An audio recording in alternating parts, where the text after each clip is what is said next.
other variables are involved, nursing homes and all that. But so let's just pay attention to that, because this is kind of the key of the topic. Mary, your turn. Yeah, I agree with everything that you've said. I think she did an awesome job explaining that. If you hear some screaming, it's my child in the other room. But I would say too, we have to consider the sample size as well. So how many people are we looking at? And also, I think one study is interesting. I think many is a little bit more interesting.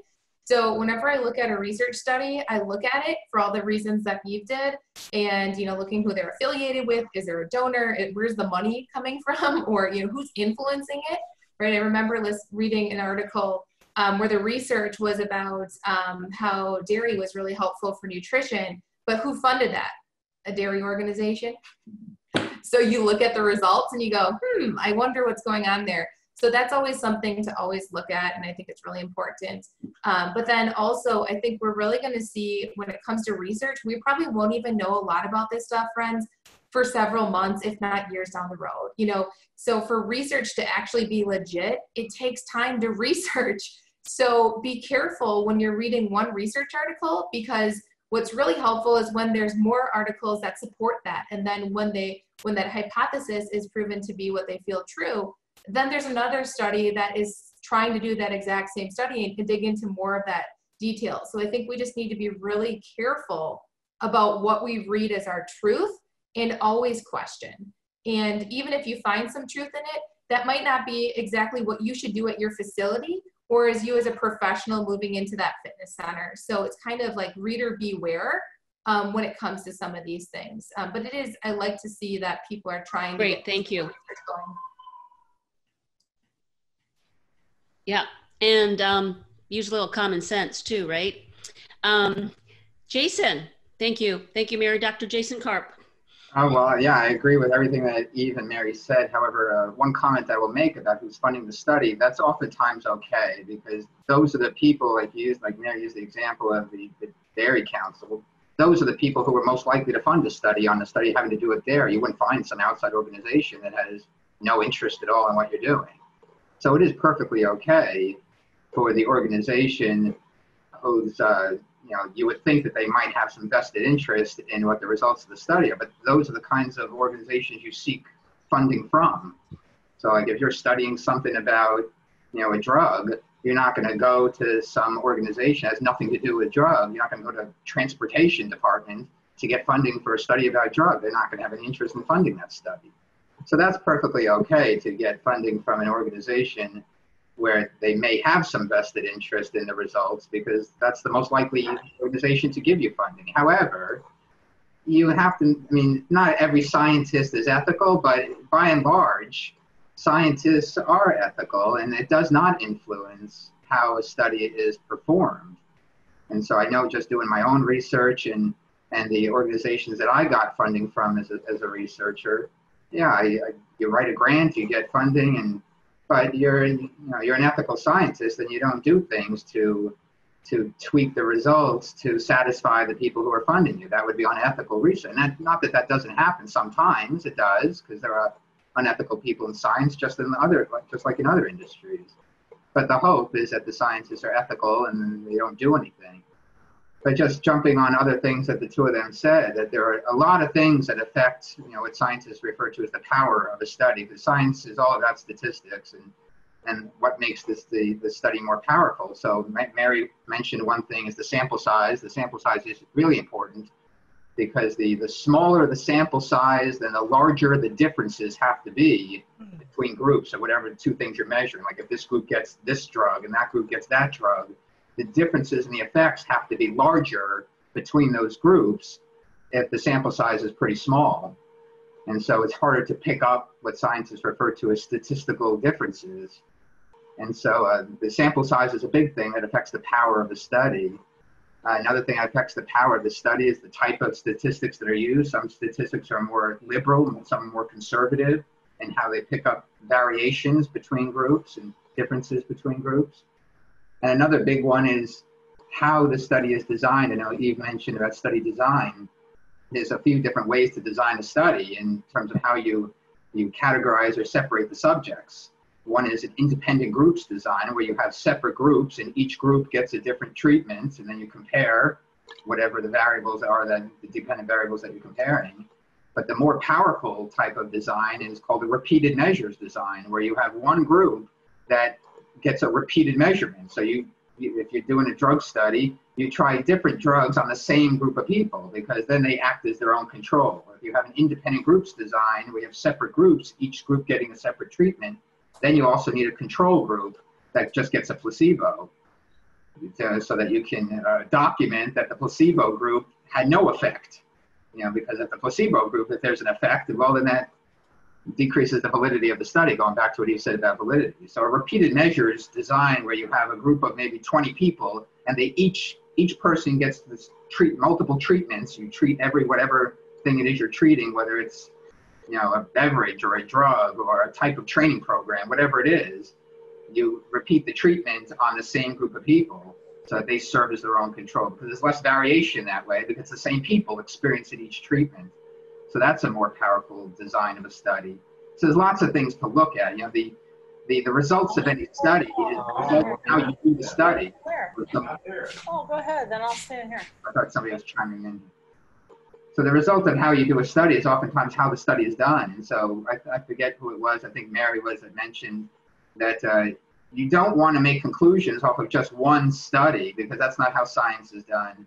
The way we get to the truth about something is that we look at all of the studies done that's measured X and looked at the effects of X. And when you look at all the studies that are done and the differences between studies, that's how we get to what the truth of something is.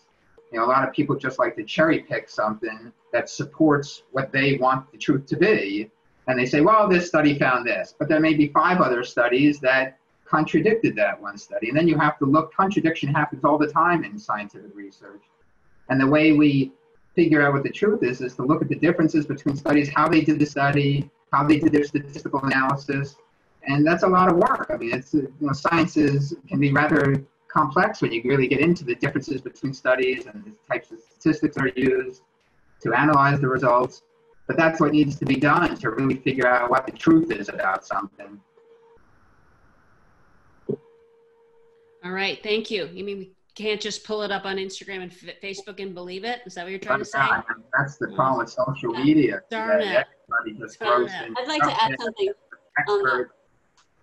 So yeah, you have to be careful with getting your information from social media. But I will say, if people are interested, like in this topic right now, people are interested in understanding mask wearing or not mask wearing, or if it's safe to go to the gym, the best resources, I mean, a lot of journals nowadays, you can get the research online. You don't have to, like in the old days, we had to go to the library and photocopy, find the journal on the stacks and photocopy the articles that we want. Nowadays, everything's online. And a lot of journals are free access that you don't have to have a subscription to it. So you can go on like PubMed, P-U-B-M-E-D, that's connected to the Library of Congress, where you can type in keywords and a bunch of abstracts, so you can read all the abstracts for free. And then some of them offer free the whole article for free. And you just click on the thing and you can even download the whole article. Or go on Google Scholar and same thing, type in the keywords, and then a bunch of articles will pop up and you can click through them and you can spend all day reading that stuff. Right. There's a lot of information now accessible to the general public. Yeah, go ahead, Eve. Sorry, that's part of what I was going to say, is that we don't really expect fitness professionals to go in and be able to read and analyze and compare the research, but part of the process is that peer review. So when someone is trying to publish a study, there's a whole peer review process that it has to go through before it can be published in a reputable journal. So as long as we are using those reputable journals as our sources instead of the lay magazines, then we can be fairly certain that the studies are valid because they've been reviewed by scientists who do research and know what to look for in the research. So it's not really the fitness professional's job to read and compare the research itself, but at least to make sure they're using proper resources to get their information. And that would be, I was going to recommend PubMed as well, because you can literally— Yes, and I think that, go ahead, Mary, Eve. You can go on PubMed and just whatever topic you want to look up, and if there's published research on it that's been peer reviewed, it will come up for you. But like Mary said, that takes time. So this is a new situation and there is research being done, but by the time we have all these different studies completed and then peer reviewed and then published, that's going to take a significant amount of time. Yeah, most people have no idea. Like when you read an article in a journal, that study was done 1 to 2 years prior to its publication in a journal. It takes a very long time. I mean, when I was back at school and publishing research myself, I mean, it's a headache because there's a lot of hoops you have to go through and you have to satisfy the comments from the reviewers. And now I'm on the other side. Now I'm reviewing other scientists' work to be published in journals. And so now I'm the one who gets to be critical of other people's work. So it's a lot of fun. But yeah, the whole peer review process is rather fascinating because it's other scientists' job to be critical and try to tear apart other people's arguments. But that's what makes it work. I mean, it has to be that way. Otherwise, everything and anything can get inside of a journal, and that's dangerous, especially when you're doing things like drug research and other things that can affect people's health. And so it's a very long process, but it has to be that way. And so that's why there's not a lot of research that we can get now based on COVID, because the whole thing is only a few months old, and scientific research takes a long time. Right. I'll just add one more thing to that, just very briefly. What's being done, as you'll see in the fitness industry, I know NSCA, National Strength and Conditioning Association, is doing this, American College of Sports Medicine is doing this, and some other affiliates as well. But what they're trying to do is make the research more digestible to like more of the layperson or the non-researchy person. So even though I went to grad school and I did publish an article, I'm not a scientist in that way. I don't practice that way, and I like to just skim things. I don't like to dig into the research anymore. It's quite cumbersome for me. So know that now there's something called infographics, which are pretty cool. And sometimes the researchers actually do podcasts on their articles. And so kind of know that stuff is here and it's coming, because the organizations are learning that their viewers are not understanding the content and not receiving it in a way that they can make it practical in their practice. So watch for those infographics, ACSM, NSCA, some others, they have those resources on their site. And then also the last thing I'll say is that research, when you see something that you're interested in research and you go and actually click on it, if you're brave enough to read the article, I usually don't get too far past the abstract unless I'm super interested in the topic. Know that there's usually, there should be sources, right? So if it's an actual research, there's sources to the site. And so you can actually, what I do if I want to dig deeper, I then click on those resources, those citations, because that's going to take you to the contradicting research or to the ones that support it. So there are some tricks behind it too. That's great. Thank you, all three of you. And we will put some of our three panelists' favorite resources and where they go. We'll make sure in the recap and or in the chat, we'll follow up with all this kind of stuff. And Mary, we're going to continue with you on the next question, which is regarding COVID-19 and the gyms. Let's discuss reopening and closing pattern and what lies ahead. Yeah, does anyone know what lies ahead? Is the $1 million question. Yeah, I think, changing of state restrictions and regulations is constant. And so I think one thing that we all need to just be continuously aware of is the second we feel like we know what the rules are, they're probably going to change or they're going to adjust. And so just because you learn something today doesn't mean that something isn't going to change. And so it's one of those things where identifying in your organization or as a professional, who do I go to? Who's going to be keeping tabs on that information? Like, that's really important. So I know in my organization, we have a whole entire task committee. We have many leaders with the pulse on all of these things because we're big about fitness and movement. Even though I'm more in like the health and healing space, we do have a fitness and exercise physiology component. So just knowing, that those things can change. I think we can anticipate a lot of frustration in membership with retention. I know I joined a club that's near my house because my drive to work is a little bit too far, and now I can't access those facilities. And communication with our clientele is so important. What we're communicating, and what we're not is still communication. And so I think we're going to see this ongoing communication challenge in our gyms on educating our clients and our members on safety practices. And then as things change, we're going to have to change our communication. So it's going to be a continuous kind of process of ever changing and evolving. So very fluid environment. So don't get too comfortable. We need to be really flexible and open, and just really be focusing on, number one, the safety of our guests and our members and ourselves. I know in my organization, we are very much focused on the employees as well as our guests and our clientele. And I think if we start with, the safety, everything else will fall in place. It's just I think we have a challenging road ahead, but like I said on our last call together, fitness people are some of the bravest, brightest, and most energizing people I've ever met. And that's why I'm in this field. And so I know that our dynamic personalities and charisma will lift off, and we'll be fine. But it's just, I feel like there's still some hurdles that we need to that we'll have to go over in the industry, unfortunately.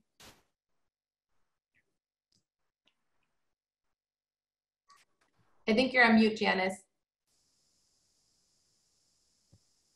Thank you. Jason, you're next.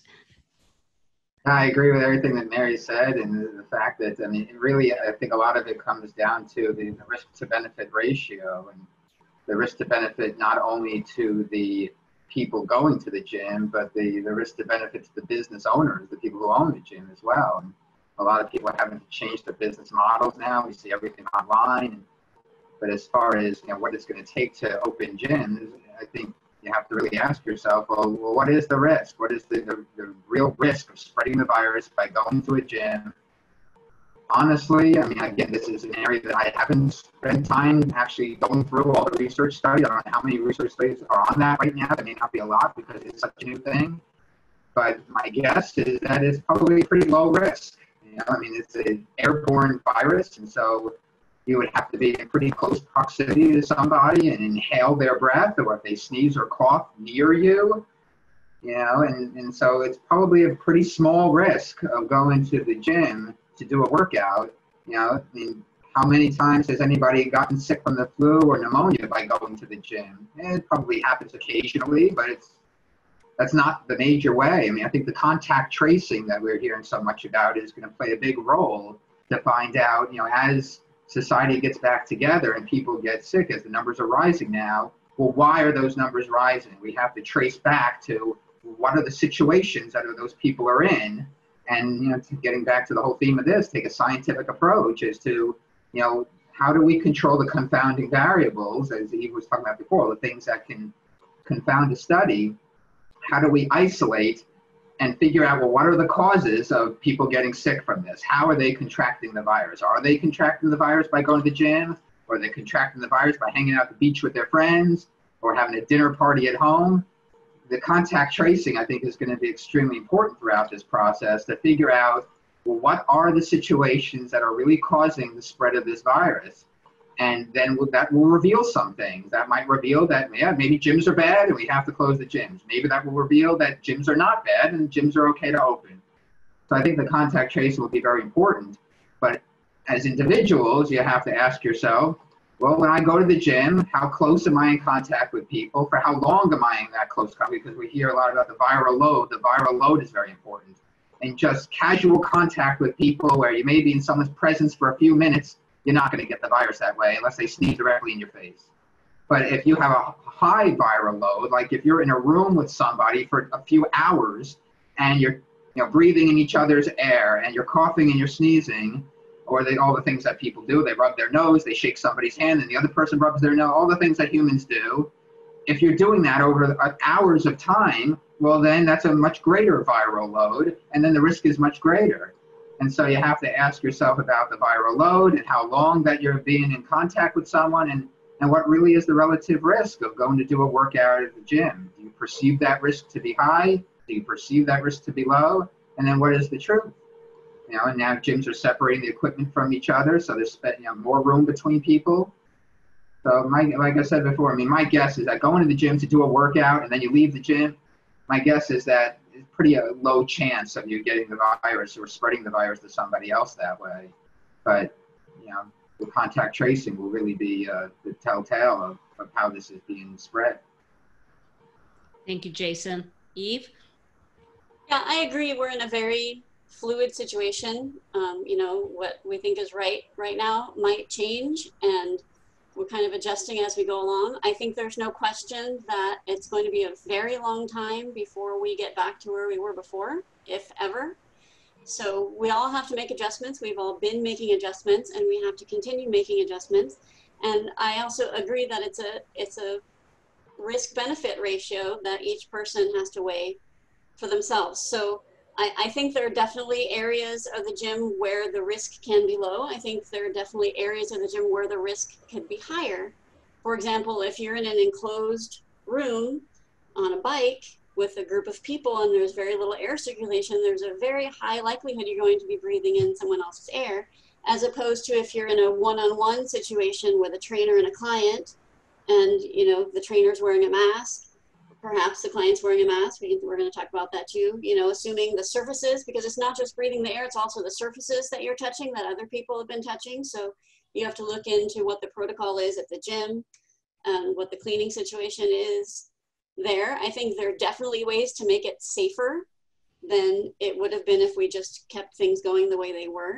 I think it's definitely possible to do things in a safer way. And I know that, you know, our gyms are not just for our physical health, they're also for our mental health. So, you know, it is important to get people back in, but it is important to be smart about it and safe about it. You know, if you can train outdoors, that's always a good option. You know, just minimize the amount of air you're breathing that's coming from other people. And if you're touching surfaces, you know, we kind of always knew that you had to be careful with touching surfaces at the gym anyway. You know, it's like wash your hands when you leave the gym. We kind of all did that before, didn't we? So it's like, just be careful not to touch your face, and, you know, hopefully it's being cleaned a little more than it was before. But then we have to talk about the cleaning chemicals as well, and whether or not they're active, they work on this virus too. So there are all kinds of new topics we have to look at when we're talking about this. If I could just jump in for a second, because I'm looking at the comments, and I think Cindy or somebody just asked a comment about the heavy breathing. And so, yeah, just like any other airborne virus, like it's the flu or even the common cold, anything that you can catch through the air, then yeah, heavy breathing. But again, it's all about the viral load. And so how much of that person's air are you breathing in, and does that person have the virus? Because if you go to a gym and you take a spinning class and there's 20 people in the room, you'd have to be one, and I'm not trying to minimize, because it is a serious thing, of course, but again, you have to ask yourself the risk to benefit ratio. So number one, you have to be in close proximity to that person.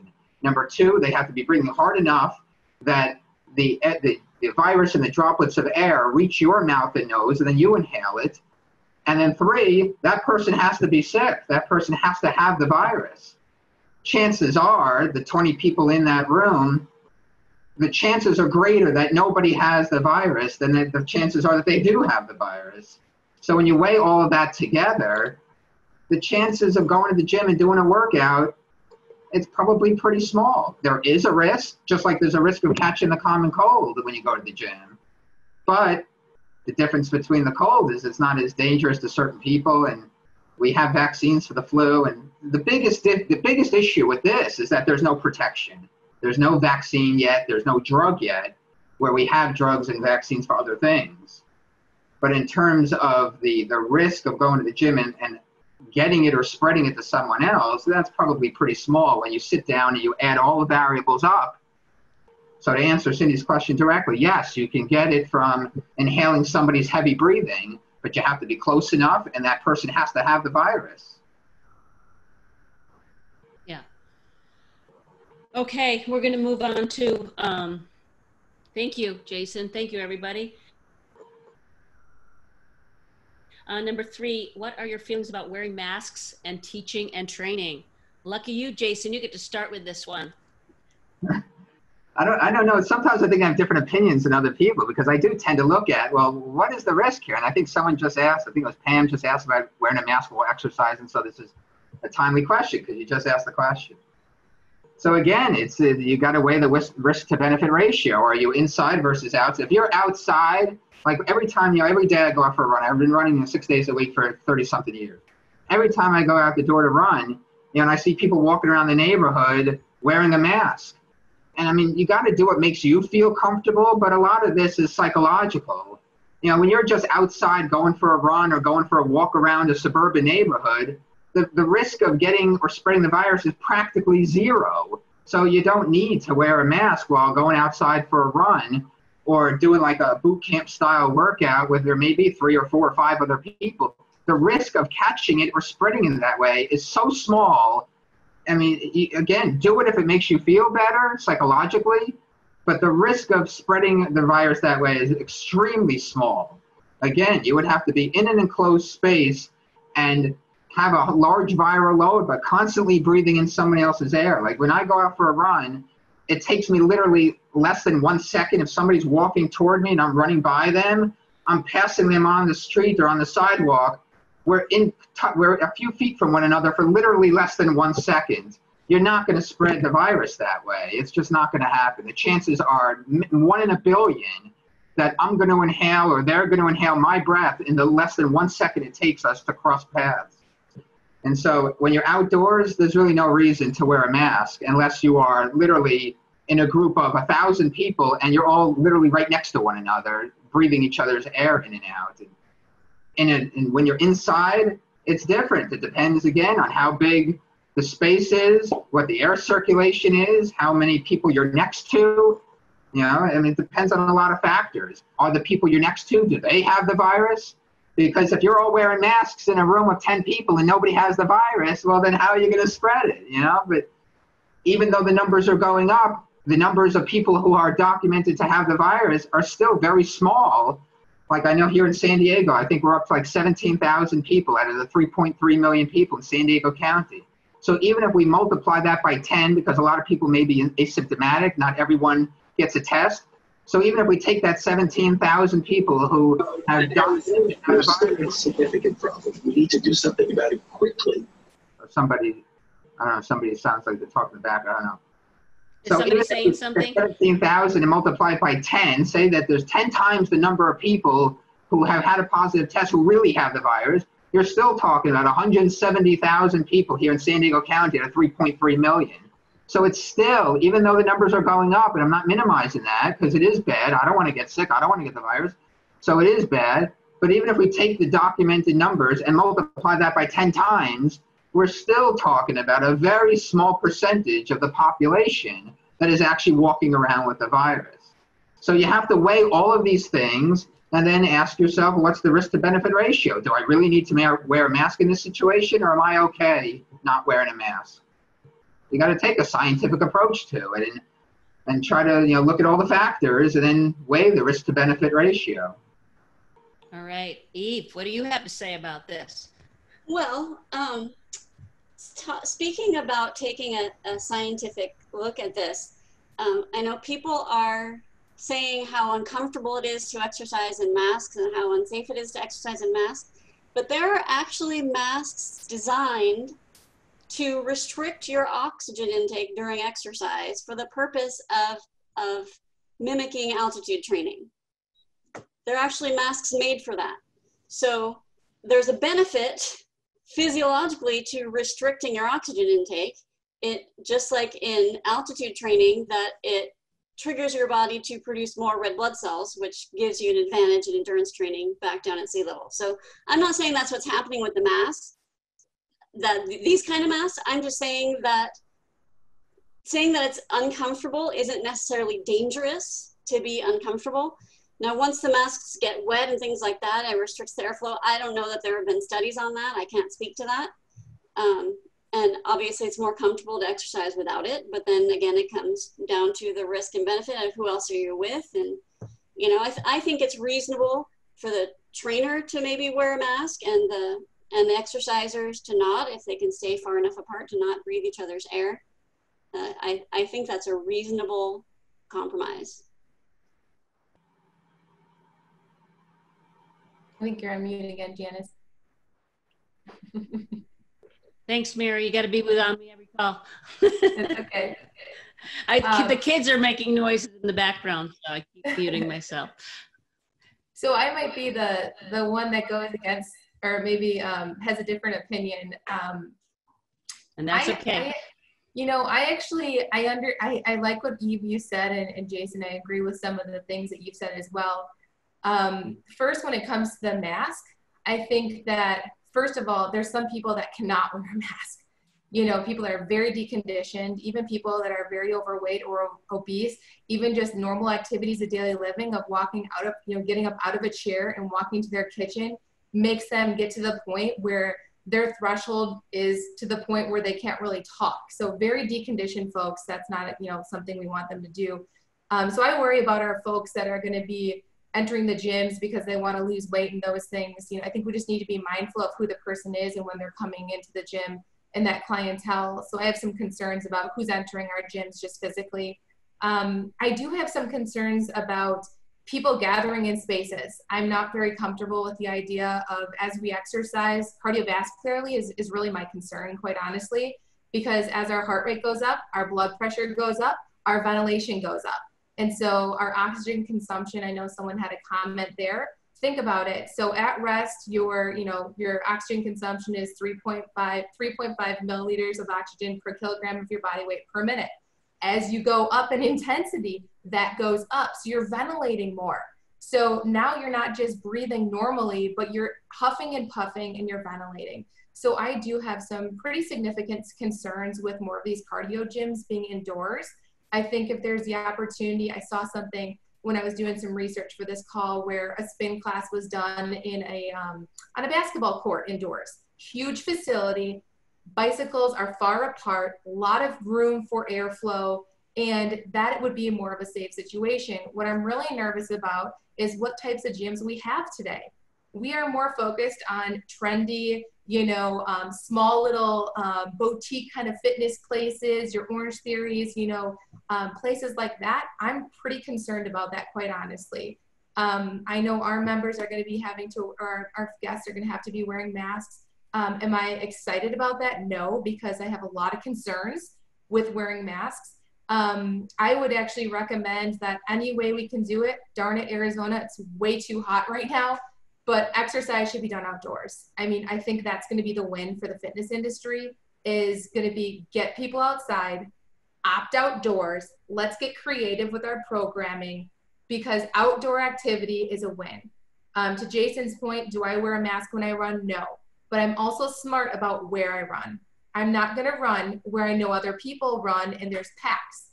So I pick my route that's safe for me personally as a woman, and my personal, preferences and safety considerations, but I pick the time of day as well where I know no one's going to be on my route, so it's not an issue. So I think we just need to be really professionally responsible about how we share our opinions about masks too, because things are changing so quickly. So for us, we all have our own opinions, but we don't really know what the research says for sure yet. We probably won't know that impact and really how we should be wearing those masks in exercise. So I think we just need to be cautious and mindful of our delivery, but also, as someone mentioned too, it's a personal decision, quite honestly, what it seems like to me in fitness centers, on whether facilities are wearing masks or not. And so I think it's up to that organization to educate the why behind wearing a mask or not wearing a mask, to set expectations. But I think it's going to be one of these battles of, you got a lot of people here and a lot of people there. And I think what we can do as professionals is we just need to play, kind of the middle road and go, I'm going to look at the risks and the benefits, and I'm going to find a healthy balance. And we just need to do what's best for ourselves first. And then if we're entering a facility and we're interacting with guests, then we really just need to be really understanding of what those facilities guidelines are and whether or not we support that, because it might be a personal decision to opt out of that. And that's hard, but I think it's going to be a decision that we all have to make for ourselves personally and our families. You're right, Mary. Thank you. Thank you, all three. Can I jump in for 1 second? I think this is, and remember, all three, I just want to say that all three speakers have different opinions, and everyone just know that, just listen to what everyone's saying, and use your own judgment and your own common sense as well. Go ahead, Jason. Yeah, just based on some of the comments that people are making in the chat thing, that I think it was Pam who asked about O2 and CO2. And so the biggest thing about wearing a mask, as far as what you're breathing, is the rebreathing of your own CO2. But unless you're doing something for a long period of time, it's probably not dangerous. Because, like, we actually do this in the lab. We can look at, it's called CO2 rebreathing. We can actually measure some things by having people breathe back in their own CO2. But in a lab, we do that in a closed environment. When you're wearing a mask outside, that mask is not sealed off to the outside environment. So yeah, you're going to breathe back some of your own CO2 in, but it's probably not very dangerous because that mask is still getting, plenty of oxygen is still getting through. You know, CO2 by itself, that could be dangerous because, you know, then, you know, I mean, people die from things like that. I mean, you know, you don't want to keep breathing back in your own CO2. But since it's not a completely closed off environment wearing the mask, because the mask is not sealed on your face and out, you know, it's not closed off from the outside environment. So you're still getting in plenty of oxygen, but it may not feel comfortable. Yeah, if you're doing a hard workout and you're wearing this mask and you're breathing some of your own CO2 back in, for a lot of people that may not feel comfortable. I know that I wouldn't like it, especially when you're doing a hard workout and you're breathing hard. But in most instances, it's not going to be dangerous because you're still getting plenty of oxygen because the mask is not, you know, it's not a complete seal on top of your face. But so yeah, I hope that answers Pam's question. Okay, and then I think that I think it was Robert or somebody from Beat Boss asked about a plastic. You know, you see those plastic shields. Anyone want to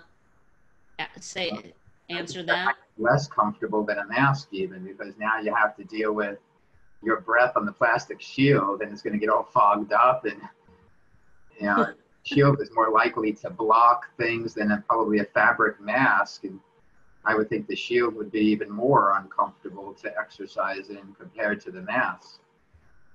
Mm-hmm. I'm not even sure how you would do that with the bouncing around of it. Okay.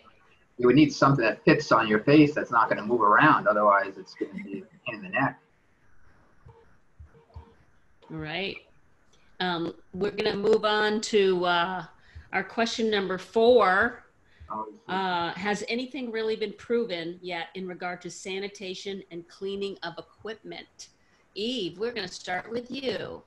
So actually, the EPA just published on Wednesday their one chemical that they say is effective against the coronavirus, and that is the chemical in Lysol. So, and they say that it has to be wet on the surface for 3 minutes. So, you know, that's where we are right now. I don't know what else they've studied, what else they're going to find. But that's the information that we currently have, and that just came out on Wednesday. Oh, I'm so glad you found that. That's interesting. Thank you. Mary. Yeah, so one thing I know, for some of you folks, if you were on the last session that I did with you guys, I talked a little bit about this, but I think it's important to know the difference between cleaning, disinfecting, and sanitizing. And so if there is dirt or debris or something is soiled, it has to be cleaned off. And then there is, you know, it's deciding like, what do I need to sanitize or do I need to disinfect? And so, and also understanding that when you utilize certain products, you have to follow the instructions as you've said. So some of them have a sit time for 10 minutes. So I know that in our facilities, there is a full protocol that actually has already been taking place. They've been doing an exceptional job, you know, before even COVID. But when it comes down to it, you know, oftentimes when you clean something, do you read the back and go, how long is it sitting? Like, did I wipe it appropriately? I don't know about you guys, but when I was in, you know, undergrad and grad school and I worked in the YMCAs and, you know, a lot of different types of gyms, I was just wiping. You know, did anyone tell me I had to use a chemical and let it sit? Like, so I think this is just kind of a relearning and education opportunity for us all to know that there's a difference between that. We also have some pretty cool sprayers. They're called electrostatic sprayers that we're utilizing. They're, you know, I know there's a lot of different things coming out, but, you know, to actually spray like a room, because we have consultations, things like that. I know fitness equipment. We just have to be really careful about equipment as well. And I think a lot of facilities have removed a lot of equipment from their facilities that they can't appropriately clean. And then I think for, you know, when it comes down to those products, just know before you go buy something or if you're using something, understand what it's supposed to do. and just really know, what its intention is. And we should probably be wearing gloves, masks. If we're going to be in contact with potentially that virus, it's not just about cleaning it. It's also about protecting us. So personal protective equipment, we don't need to be wearing the whole gowns and things like that necessarily, but we need to make sure that we take care of ourselves, because if we come in contact with those viruses or those chemicals, really, it's a challenge. It could be bad for our health. And then also just knowing that some chemicals are not appropriate for some types of equipment. So a stronger chemical is going to ruin your machine. So there's this balance of the chemical takes away the virus, but then it could destroy my unit. So it's also making sure that you understand, contacting your vendor, reaching out to people in the industry that they can better educate you on how to clean your devices, because guess what? Those guys are probably having to do their homework too, and they're going to have a solution for you.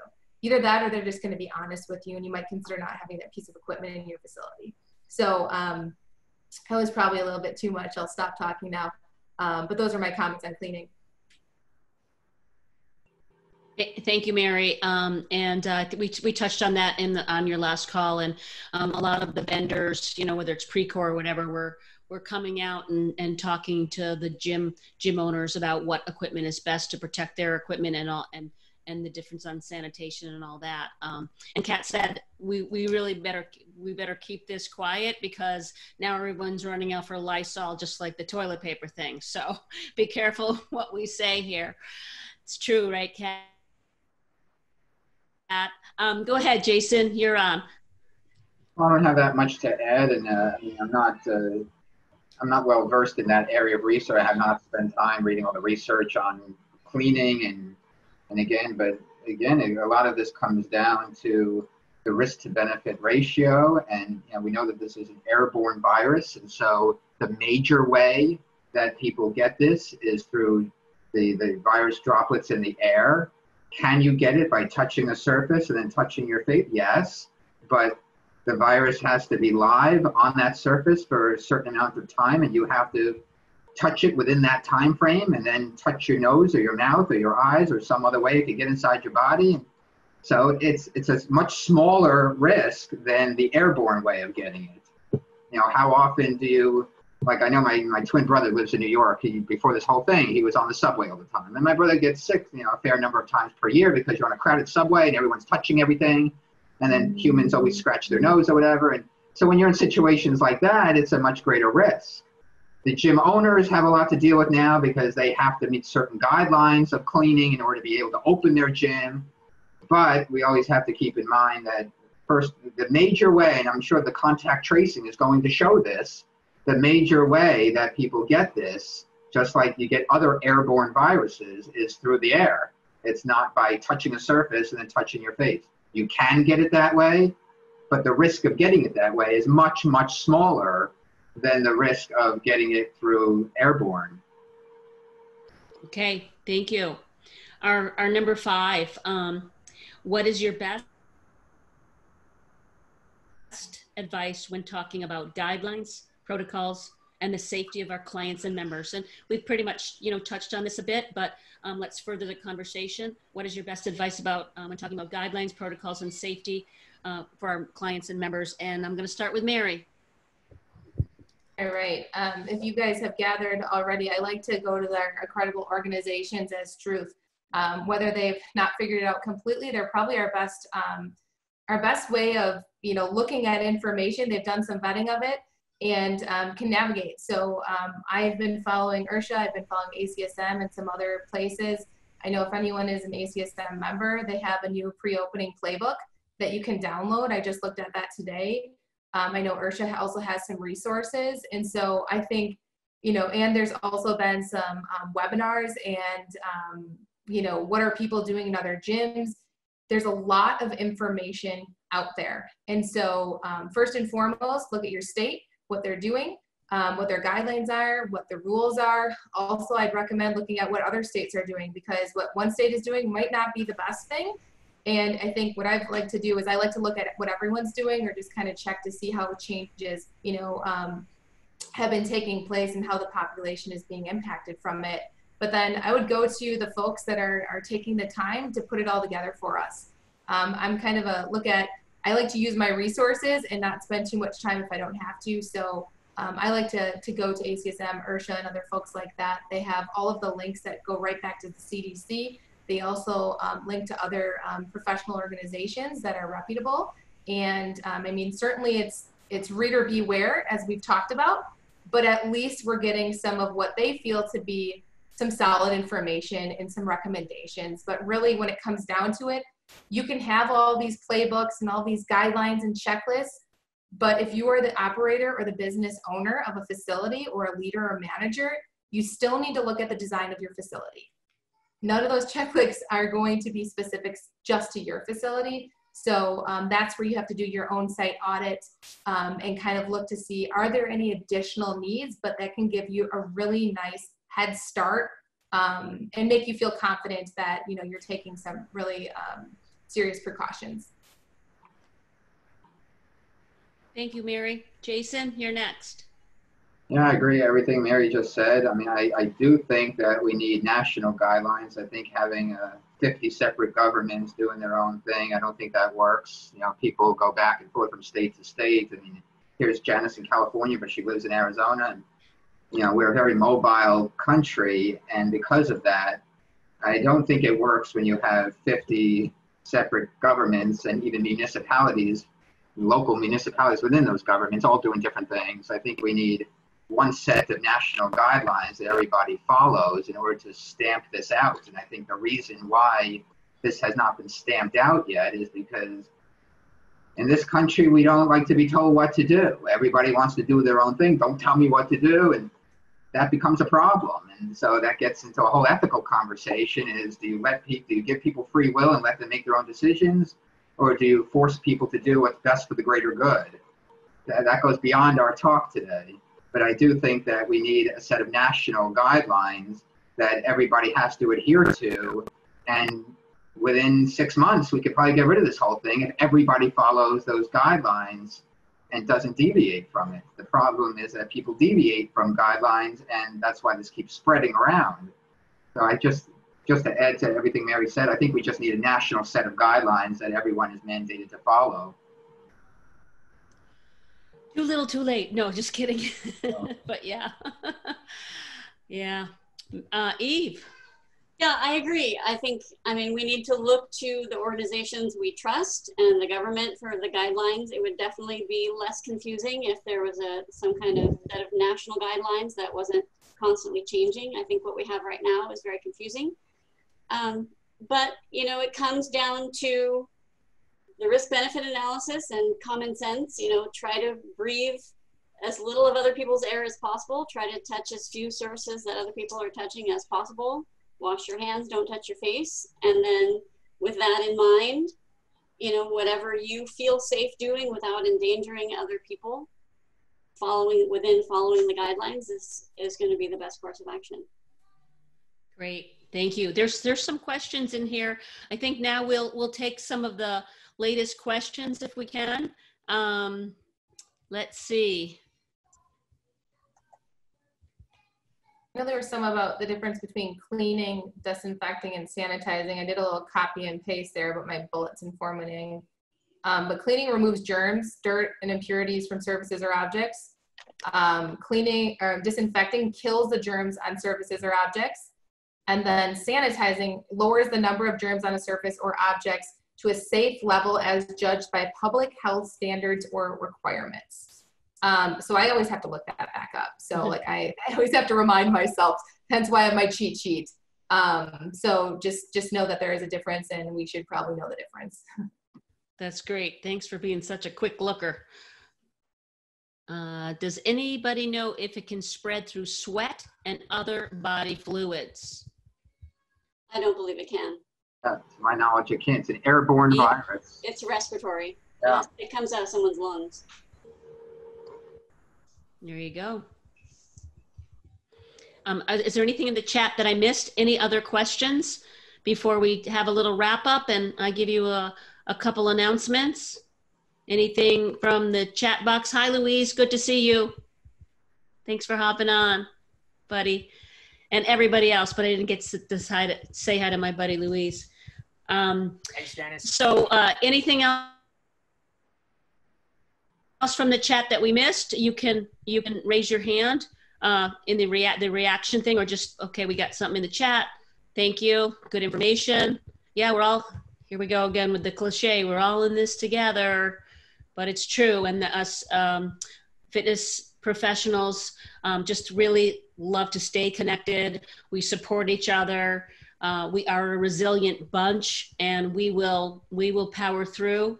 We will survive and we will thrive. So stay healthy and stay strong. Any I could add one thing, if you mind. Any final words from Jason, Mary, or Eve? Yeah, one thing. What's that, Jason? Oh, sorry. This is the thing with Zoom, and everybody ends up talking over everybody else. It's fine. The one thing I would add is, I think if somebody mentioned it, Mary mentioned before, that this is a pretty unique industry, and so we have an opportunity here. We can really be the leaders, because we all know how important. I don't have to talk to I'm preaching to the choir when I say how important exercise is and how it ties into your health. And ACSM's initiative, Exercise is Medicine, it really is. It's really the best medicine. And there's a mountain of research to show how effective exercise is for so many different aspects of a human being's health, their physical health, their emotional health, psychological health. And so we have an opportunity here. Instead of looking down on things and feeling hopeless, the fitness industry can really come out of this shining brighter than it did before, because we can really be the leaders here and affect people's health in a very positive way. I love it. Great. Thank you for saying that. Yeah, I agree. I want to commend everybody for being here, because I know that you guys are doing your part to educate yourselves about what's going on and the direction we're going. And then each one of you as a leader is going to go and help a lot of other people. And this is how our industry works. So I want to commend all you guys for showing up for this. Yes. Thank you, Eve. And thank you for being part of this. Mary? Yeah, I would just say I'd echo those comments, and I just love the questions, and I think what we need to keep doing is asking questions to each other. So when just know that the fitness community is strong, and it's very much engaged right now, because we all want to figure this out, right? So I think two heads are better than one, and so let's utilize each other as resources. You can always find me on LinkedIn or anything like that. I'm always happy to have the conversation, and I think we just need to utilize each other and learn from each other too, and let's share best practices, because they're changing and it's hard to keep up with everything. And so with that too, let's just try to love each other a little bit, and just really, I love that that you do this, Janice, and it's really a nice camaraderie and great support for fitness. So thank you for having this as well, and for having me back. Thank you, Mary. This has been wonderful. Thank you, everyone, for hopping on. I always send a recap email. I'll send it in a couple days. So Jason, Mary, and Eve, if there's any resources, any of you want to share, please let me know this weekend about that. And I have two announcements. One, if you need some CEC and you're interested in shoulder training, there's a live stream workshop on Saturday, July 18th. So best shoulder training for posture and function, and immediately followed with his wife, Janice Maddock, female core and pelvic floor. So you can take one or bundle up and take two. So if Tyler Valencia is still on, my buddy, if you could put that link in the chat, but I'll also use it and put it in the recap. But it's fitnessfest.org/live stream. So that's going on July 18th. So they're two great Zoom webinars. And big announcement, which some of you may already know, but so our FitnessFest conference, which was slated for April, live conference, over 100 workshops, 15 certifications. Of course, we had to reschedule for September 24th to the 27th. I never imagined that we would not be able to hold it live, but we did have to make that decision to go virtual. And I think a lot of you will say, yay, you, because it's what we have to do. The numbers in Arizona are spiking. Large groups are not allowed to be together. So there's pretty much no way, but yeah, thank you, Maggie. it's the safest way for you guys. It's the most, and we're gonna make this virtual experience better. I know a lot of people are doing the virtual, but ours is gonna just be so awesome. We're really gonna have some really exciting things for you that you haven't seen in other virtual conferences. We're gonna have we're going to have we're going to have some of it recorded so you can watch it later. We're just virtual expo. We're working on all the details. We're going to relaunch in about a week or so. There's a lot to think about, and of course I'd love to be able to do real hugs, but this this virtual way to do it is gonna be, you know, it's the way of 2020, and so we should be able to go live in April 2021. So we can go globally now. So we can reach out to everybody. There's going to be more information on that over the next several days. So I hope you're as excited about it as me. Yes, I was excited to be live, but the opportunities to reach more people, to affect more people is just pretty exciting. So it's pretty exciting to be able to give that to you in this technology. So just wanted to share that with you. More to come. Keep anything else from the peanut gallery, or I don't want to call you guys the peanut gallery. You guys are awesome, all our listeners. So